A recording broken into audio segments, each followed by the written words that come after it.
Hello, welcome to the table. My name's Jonathan Hicks. I'm Steve Rain. And I'm Marwin. And this is my top 30 games of all time. This is the first in the video, in the series of videos. There's going to be 3 videos. So this is the first 10. So we're doing 30 down to 21, and then we'll be 20 down to 11, and then 10 down to 1 in the final video. But I've been looking, I did look at my previous list when I was kind of trying to come up with this. But surprisingly, it's changed quite a bit. There's a few big drops and a few new entries to the list. It changed far more than I was expecting it to change. So I don't know if that's just because I'm colour than you. But yeah. I feel like I've played a lot of really good games this year, actually. So yeah, but I'll talk about individual games in terms of why they've risen or why they've dropped as we get to them. But yeah, there's quite a few surprises in there, certainly from my point of view. Do you know roughly how many have dropped off the list?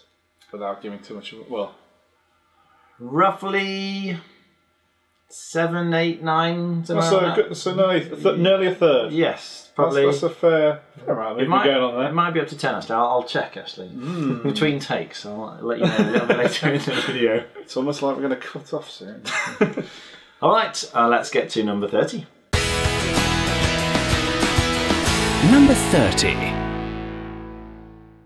Alright, I just checked my list and I think there are 10 new games, like brand new, and there are 4 replacements. So games which have replaced games that have previously been on there. You might be able to guess a couple of those. I think I've got a few in my head. But anyway, number 30, and this is one of the replacements actually. Last year I had a game called Liar's Dice, or Perudo is the version that I've got, which is a game about bluffing, which I really like, and I seem to like it much more than most people do. But this has been replaced recently by a game, not that I played this quite a long time ago, but we played it again recently, and that is Coyote. Coyote, that's right. Which is a daft game. You kind of wear this headband and stick feathers in with numbers on your forehead. So you can see everyone else's number on the feather, but you can't see what's on your own forehead. And essentially, again, it's like a bluffing game. You're just trying to bid, if you like, or go for the Price is Right. You're trying to get near to the top without passing it. So you might say 20, and what you're saying is that if you add up all the numbers, it's not higher than 20. No, it is. Right. That's right. Yeah. So if I said 30 and the total was 25, not lower than 20. I would lose. Okay, so you're trying to get under the total, but obviously you can't see what's on your own head. So what I really like about it, which is what I really like about Liar's Dice, is the bluffing aspect. That you can effectively look at someone else and convince them effectively they've got either a high number or a low number. So it might come around and you're like, oh yeah, 25, no problem. When they've got sort of a 30 on their head or something. So it's just, that is really nice, and you can convince people to do maybe what they shouldn't do. But the other thing that's great about it, which I'm sure you guys appreciate, is you have things which will either double the highest score, is that right? Or you have negative numbers, and they can really play with it. But it's just, for that kind of bluffing package, I think it's fantastic. I really enjoy it. Oh yeah, I've had a tremendous fun every time I play it, and it's those additional bonus feathers that if you've got on your head and no one else has got one, you're in trouble because your feather is distorting it more than anyone else's, and you don't know what you've got. Because one of them is like, isn't it max negative? The biggest number becomes negative. Yeah. So you look around and go, they're all really high numbers, and you start going really high, and everyone's looking at yours going, oh, it's not as high as you think. Yeah. Well, I mean, because Liar's Dice, fundamentally, I know what I've got. Yes. But I don't know what you've got. Well, Yes. in this, I know what everybody else has got, right. but not what I've got, which is far funnier. Because, as you say, you go a number, and then 2 people snigger, and you're like, oh no. We did a review of this recently, and I made a comment that basically it's one of the most fun games to play once you've been knocked out. Because although you're not playing anymore, you can sit back, you can look at everyone's feather, you know the exact total because you're not in the game anymore, and you watch everyone squirm, and you realise that 3 turns ago they've already gone too high, who's going to buckle first? It's quite enjoyable. Number 29. Now Steve keeps joking about this one, and it's probably the only abstract on my list, which is Ricochet Robots. And it wasn't on my list last year, and I think that's because my son keeps asking to play it. And so we played it loads and loads and loads at the Dice Cup recently, our local board game cafe, and I've just been enjoying it more and more and more. And now I'm getting to the point where I'm sort of almost requesting it. So yeah, let's play Ricochet Robots. If you're not familiar with it, it's you have a grid and there's a bunch of robots on the grid, and there's sort of certain spaces they can go to, or other spaces where they get blocked. So you can kind of move it as far as it'll go in one direction until it stops, and then you can move it in a different direction so it stops. And it might hit another robot, which will make it stop as well. And there are various coloured spaces on the board, and you're trying to, like an objective each time, maybe get the yellow robot onto the yellow star, for example. But everyone's trying to do it simultaneously. It's like a competitive puzzle. So it's like, who can get the yellow robot to the yellow star in the fewest number of moves? Now, some people really like it, and some people really don't. But I've just had a blast with this one, and I want to play it more and more and more, so that's why it's... So what you're telling me is you enjoy beating your son because you're better than him? Oh, I don't know that I am, though. He's really good at it. It is like, it's one of those games, if you practice, you get better. He's requesting it because he's better than you. I understand that. That's my issue with the game, is that better players will fundamentally win it too. That is true. But if I can take 3 off Matt, as opposed to the none I took last time, I think I've improved a bit. Yes. I like the fact that each time I play it, I feel like I'm getting better. But yeah, it's for a beginner, it's quite punishing, isn't it? It's not fun. It's very divisive, and if you don't like it, you really don't like it. Yeah.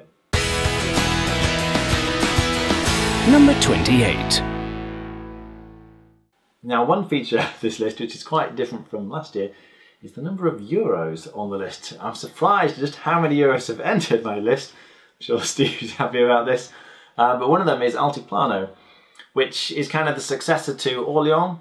And I really liked the idea of Orléans, the kind of bag building and things, but it was just a little bit clunky in a couple of different ways. It didn't quite work.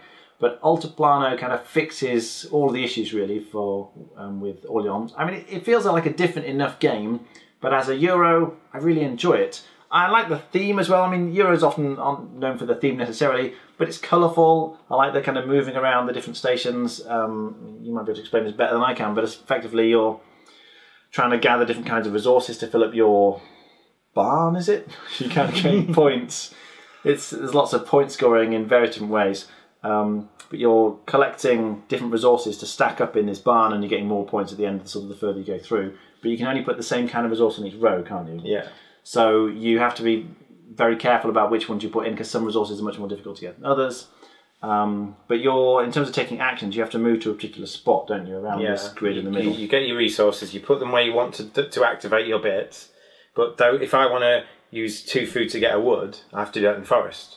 And then if I want to use a food and a fish to get another fish, I have to do that in the pond.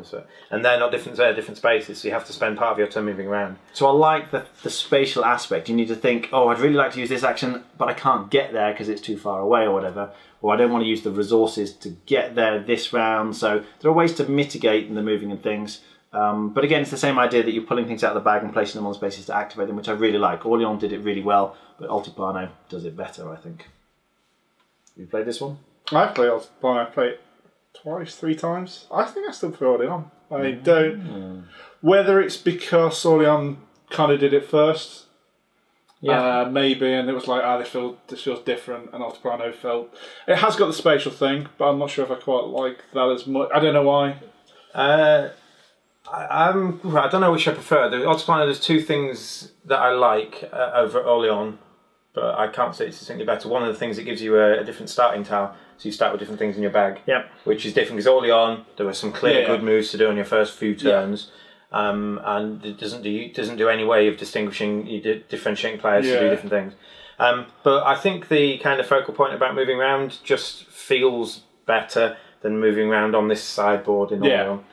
That's right. Orléans feels like a lot of different things just randomly stuck together. Altiplano feels more like an integrated whole. Yeah, I'll give you. I feel like Altiplano feels like they've taken Orléans and kind of filtered it and worked on it and stuff. I think, like I said, I'd prefer that because it was original. I don't think I can separate them. Altiplano is good, and it does do some things nicer than Orléans, so it depends what your preference is, I think.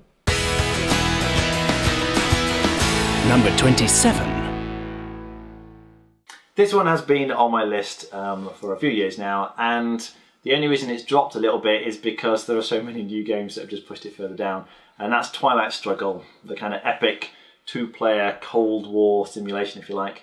But there is no other game that quite does it as well. I mean, there have been a couple of successors that have just followed the same idea, but when it came out, it was really unique. The idea that you're not so much building up armies and fighting each other, but you're building up influence in different territories, all to try and claim the scoring cards. Yeah, it's you're playing cards throughout the game, And if you draw on a scoring card, before you get to the end of the round, you have to have played that scoring card, and it's going to score a certain region of the world. So it might score Central America or Europe or something. And when the scoring card is played, whoever has the most influence effectively in the most countries in that area are going to get points. So if someone's building up influence in a certain area, like they're going for lots of European countries, you're like, is that because he's got the scoring card for Europe? Maybe I need to get influence in Europe as well so that I can get some points. And so quickly you start shifting and putting influence in the countries that they've gone for. So it simulates that aspect of the Cold War really well, where just because one country was doing something over here, it's like, oh, we need to get in on that. There's going to be something important there. And there might not be anything there. There might just be, I just fancy just getting a couple of European countries and they don't have the card. But you are constantly sort of flipping off each other, if you like, in terms of watching what they do and trying to copy them, but not to be outdone by them.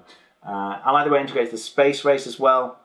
Some cards, when you play them, can actually do bad things for you in terms of helping your opponent, but there are ways that you can kind of dump them on the space race, which increases your race to space in terms of your progress on the chart.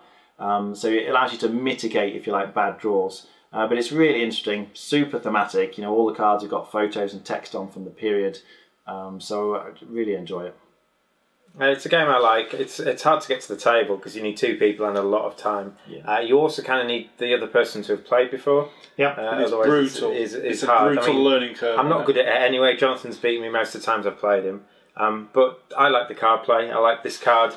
It's worth 4 points. But this ability that will trigger because it's not my card. Yeah. When do I play it? I have to play it because I need the points. But what is the best time for me to play this thing that's going to do bad things to me? Is there ever going to be a good time, or do I have to throw it on the space race? Yeah, it was top BGG top 1 for ages, and deservedly so. It's a game I've enjoyed. On the few times I played it, I've enjoyed it a lot more than I initially going and expected to enjoy it. The capturing of that period of history, the card play, and just the whole package is just really good. It's one of these games that probably come up a lot these days. It's a game I've played far more on the app than I've played physically. And the app's really fun to play. It's a really good version of it. You can get the game done quicker, which is quite good. I've not tried the app. But the computer kicks my ass all the time, basically. It's very bland, but incredibly thematic. Yeah, the component quality is not amazing. It's just little cardboard chips that you put in all over this board. I know there was a nice I wouldn't want it to be any good. I think it's fine. But yeah, it is. It captures the period so well. Number 26. This next game used to be in my top 10, so it's dropped quite a way, and there's a couple of games that have done that, and I'm trying to think about why, and I think part of it is just to do with the amount that I've played it. So this one is Lord of the Rings, the card game, which I think is fantastic. One of my all-time favourite card games, but I've almost exclusively played it with my son, and we've played it, and played it, and played it, and played it, and I've kind of get to the point where I'm not sure I want to play it too much more now, not because there's anything wrong with it, it's fantastic, but just because I've played it so much. It's cooperative, which I really like. It captures the theme of Lord of the Rings really well, but essentially it's like a hand management game, so you have a certain amount of resources you can use to play cards, and each turn you can sort of get an ally out who might help you when you're questing or something, or with your fighting, if you're fighting orcs, or you can add equipment like attachments to these people, or you can play actions to sort of trigger certain things or cancel cards. But then you're just dealing with this event deck of monsters and other bad events that are going to come out and try and thwart you. So you've got some kind of objective, a quest usually you're trying to complete. But the whole package is just really solid. There's a certain amount of deck building in there as well. Usually before you start the game, you've got a huge pool of cards you can choose from because it's an LCG. They sort of release new packs every month. But you kind of pick the cards you think are going to work best together in your deck. You get together with the partner you're going to play with, and you try and defeat the scenario. I think it also hasn't helped that the past few scenarios we've tried have been very difficult, and we keep losing. but it is a really, really good game. I've never played it, but I've played the Arkham Horror that was spawned from it. It's very similar. And I really enjoyed that, but I don't like the issue with it because I do enjoy the story that it's trying to sort of tell. And once I hit a scenario that I was bluntly failing repeatedly, I was getting bored because I don't want to see this scenario play out again. I want to continue said story, and that's what put me off. But I mean, as a actual idea, it's really good. And if you want to do some deck building, cooperative deck building as well, that's something you don't get very often. Indeed, that's really rare. It's one of the things I really like about it is the fact that you're not trying to compete with someone else, but you're actually working with Yeah, them. but you do need to optimise your decks in Yes. both of them, because I'm aware that it's so tight. Some of them are really hard. It's great to play solo. I haven't played it much solo, but I've done it a bit. But the other thing I really like, as you say, is not only have you got to optimise your deck, you've got to optimise it to work with the partner you're playing with. So you're both working together, even in the deck building, which is really nice. I've not played it. Don't think I want to. This sounds like you've got a lot more outside of game thought going into it. This is kind of like the meta game of Magic the Gathering or something like that. Is it going behind that? To succeed at this mission, you need to have pre-made. Yes. What the ultimate, the holy grail of this game is to have one deck, or potentially one deck each if you're playing with someone else, that you'll be able to succeed in every scenario. Because for certain scenarios, certain decks are much better. Like if it's a scenario with lots of questing, you want characters that will do lots of questing. They're great at that. But if it's a scenario with lots of fighting, you need the people who can fight. But you kind of want that balanced, perfect deck which will just succeed at everything. But it's really hard. Number 25. All right, this one has dropped a little bit, and only really, I think, because they haven't released an expansion for it yet, which I'm really looking forward to, which is Mechs versus Minions. This is the big cooperative sort of mech game. So you each control a mech, and you program the movement. So you have this board in front of you, so you might play a card that lets your mech move forwards, and then another one that makes it turn 90 degrees anti-clockwise, and then another one that sort of fires fire out of a flamethrower at the front or something. But you kind of stomp around on this map following your programmed movement, trying to just destroy minions. And the minions are really easy to destroy. You kill them left, right and centre, which is really satisfying, but they just keep coming and they sort of keep growing and growing in waves of these minions. There's usually some kind of objective you're trying to achieve. It's cooperative, but usually it all kind of goes horribly wrong at some point. And one of the mechs and one of the person, the programming, when you get damaged, you don't lose health, but it messes with your program board. So the nice thing is that if someone gets damaged, they'll end up spinning around in circles and shooting in the wrong direction, and it's just a lot of fun. So I've really enjoyed playing through the campaign of this, but just waiting for them to release another campaign or some kind of expansion. I'm assuming they're going to, although I haven't really heard anything about it. I don't know, have you heard anything? For a while I heard they were maybe going to, but it's all gone quiet as far as I know at the moment, which is... I mean, I agree with you entirely, both in the quality of the game, but also the reason... I kind of... So what I just said, I don't really need to re-go and play through that campaign again. I've seen that campaign, and it was great, but I don't think I need to go back to the start of it, and I would want new and stuff. And it'd be straightforward to do. Yeah. I don't think there's any sort of logistical issue with trying to, do a fresh set of campaigns with some more boards to move around, a couple of extra mechanisms maybe, but it'd be great. Just some sort of like custom built campaigns that you could use the same boards on. Print these 5 off and do it again. I had a great time playing through it, but until they have new ones, I'm not interested in playing it. Yeah. I suspect the company behind it was Riot Games, wasn't it? It was their first ever board game, because they're known for... What's the computer game, the PC game? That it's based on League of Legends. Yeah, that's right. It's obviously hugely popular, and that's their bread and butter. But they did such a great job with this game. It's like, oh, please guys, do some more. It's very much a labour of love. They did it, because they didn't have to do it. Yeah. But they went, let's do it. And they did it, and they did great. And everyone had a really good time. Do more. It was very good. Number 24. Time for another Euro. This time, Stefan Feld makes an appearance. This is Bora Bora, which is certainly, I think, one of his highest regarded Euros. And one of the things he does so well is the sort of dice manipulation. So this is like a worker placement, essentially, isn't it? So you take your dice and you place them to take actions. But the twist here is that you can't place a dice somewhere if it's lower than anyone else's dice. Or if it's higher. Also, if it's higher. So you're kind of... The high ones are good dice, but they get blocked in easily. Yes, okay. So if someone puts a 3 down on the spot, you can put down a 2 or a 1, is that right? So you'd love to put down the high dice, because the higher dice give you better versions of the actions. So it might be you're getting a certain amount of income, let's say, and so 6 is going to get you more stuff than if you only put 1 down. But that's right, as soon as someone puts that 3 down, it's like, oh, I can only put a 1 or a 2 there now. It's like, oh, what do I do? And so the decisions are just really tight all the way through. The theme is obviously the islands of Bora Bora, and you're kind of expanding. There's a nice little spatial map area where you're trying to move around to different areas of the island, but ultimately you're kind of collecting resources and trying to spend those resources in various ways to acquire points. There's lots going on in this game. It's really difficult to teach because there's so many different sections to it, and then they all interconnect. There are some goals which I like, so it's not just a random try and get some points somehow, but it's like for the first, say, 3 rounds, you start with these 3 goals, and each round you really want to be achieving one of these goals if you can. So it's like, okay, I need to try and do this, and then I need to try and do this. So it really focuses you and keeps you involved the whole way through, which I really like. It's a great package.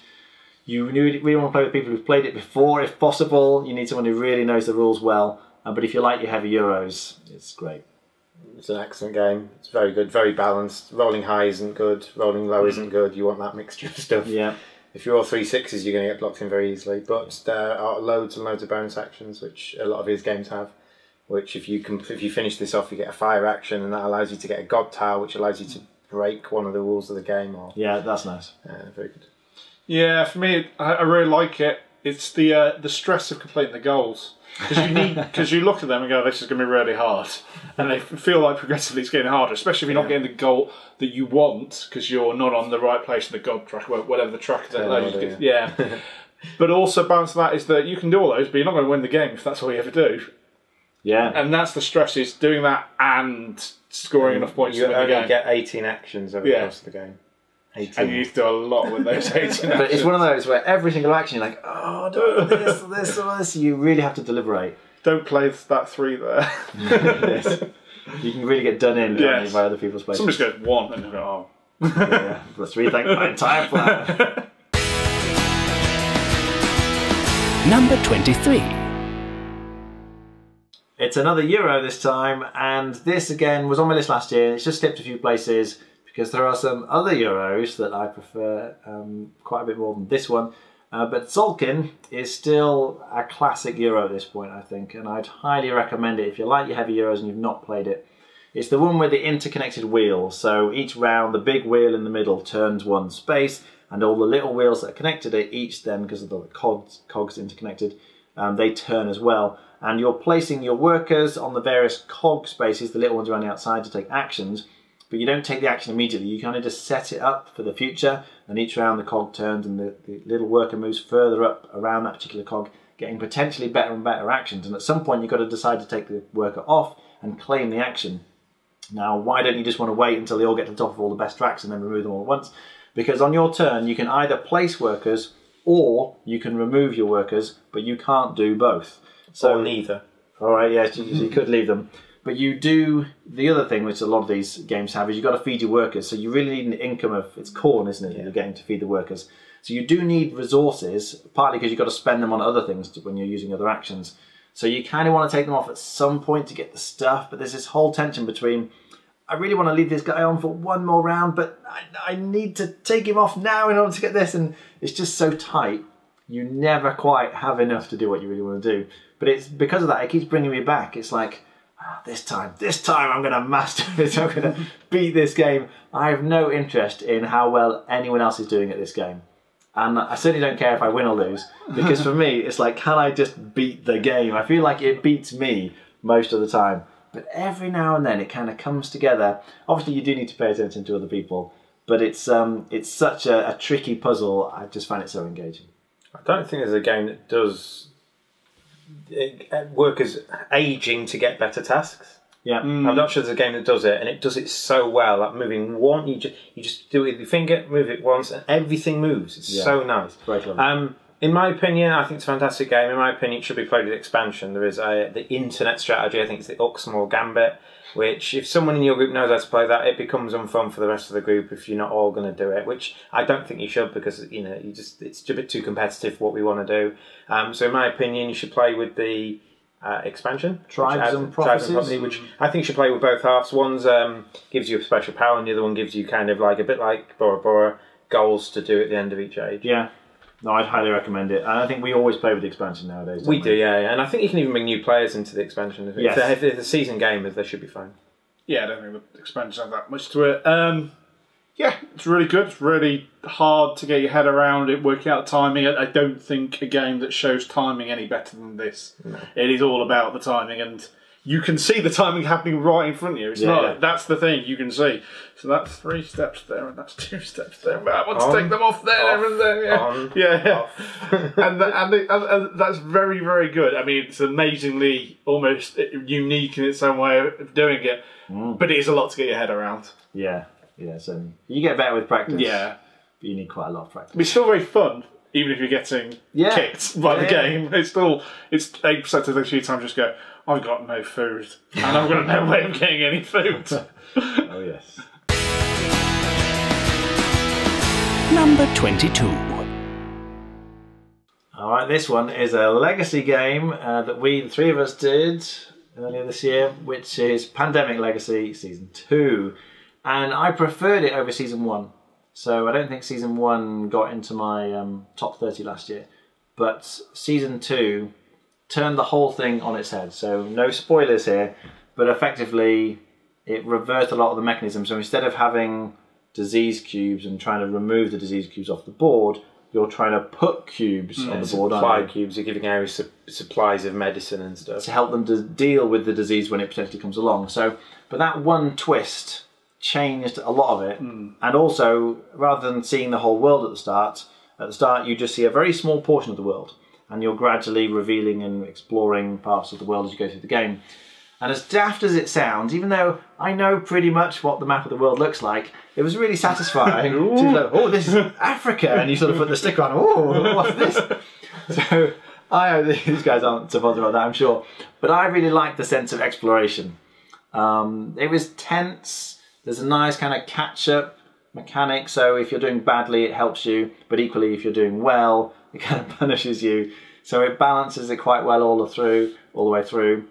And I remember a couple of games we had, like, it felt impossible to achieve this win condition. It's like, if we think through very carefully every single action, if you do this, and then I'll do this, and Mark does this, and we kind of work it through. And if this doesn't come out... That's right. And we're sort of gambling a bit on what happens.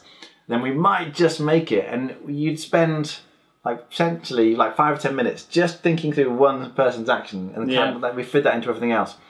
So the game might last no more than 10 turns or something ridiculous like this, because it was just so tight, and a couple of times we just squeaked out a win when we thought we were going to lose. And that was super satisfying. Although I think we failed right at the end, didn't we? Yeah. It was very hard for us to do at the end, I think. Yeah, I think we'd done too well on the previous couple of months. Yeah. And so we were really fighting against it. We won like 5 months in a row, I think, first time or something, going in towards near the end of the year. Yeah, I don't think that helped. But it is... I've not played many Legacy games. They're not for me, but it is by far my favourite. Yeah, it's an experience.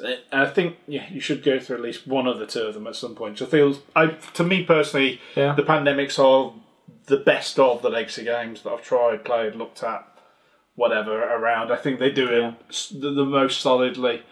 I think it's one of those that, even if it's not your thing, I think if you do it in a group and you enjoy sitting down playing it with, I think when you complete it, you'll look back in a year's time and go, yeah, we did that. And that's something, it's not something you forget.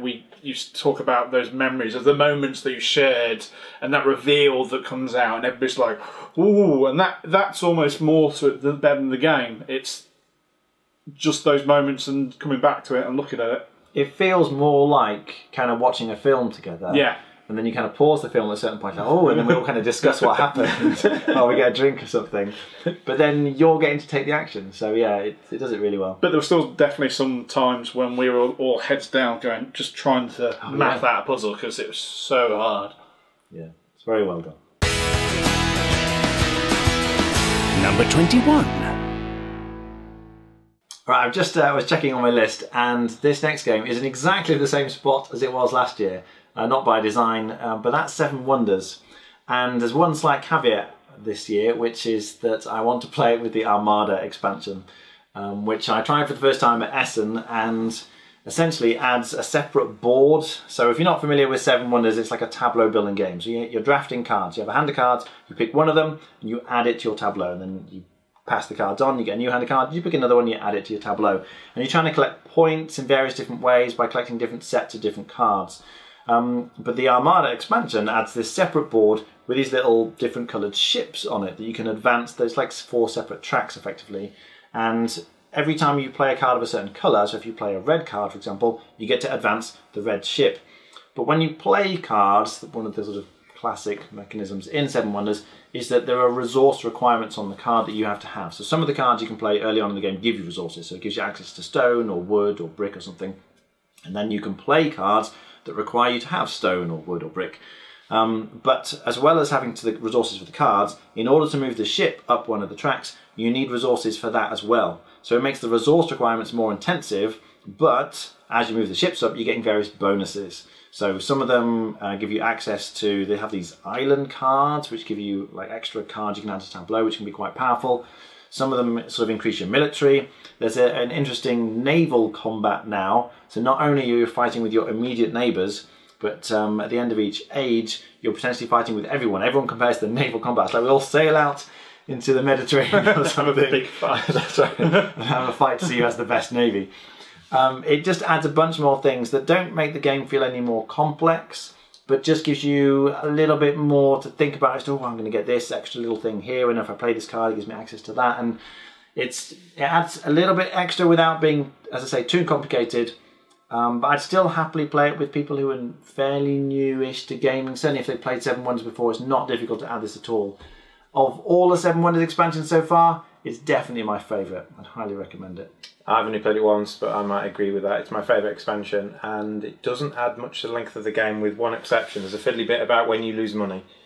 Yes. Yeah. But other than that, other than one of the tracks makes sure that everyone who is significantly behind you on that particular track lose money. But they've got to do it after they finish their turn. So you've got to kind of, if they gain money on their turn, they might then lose it. Yeah. I mean, Seven Wonders by now is definitely an evergreen within the groups that I've played, just because it's probably the game I've played most in a number of times, I'm guessing, by now. Yeah. Just because it always appears at some point. I've not played the new expansion, but I'm so on the other expansions. I wasn't a massive fan of Babel, really. I wasn't either. And I like the idea of leaders, but ultimately they had about a 15 to 20 minute start of all the symbology and split across multiple. I think this is the best one. And I don't think I enjoy it as much because of that. So often I just play the base game, if anything. I think prior to this expansion, I probably would have been with you, particularly with leaders and cities, because it adds to the length of the game. It's like Seven Wonders is meant to be like a half-hour, quick, not quite a filler, but almost a filler game. But the Armada still feels like a filler, while just making it more interesting. If you've played Seven Wonders a lot, it really freshens up the whole thing.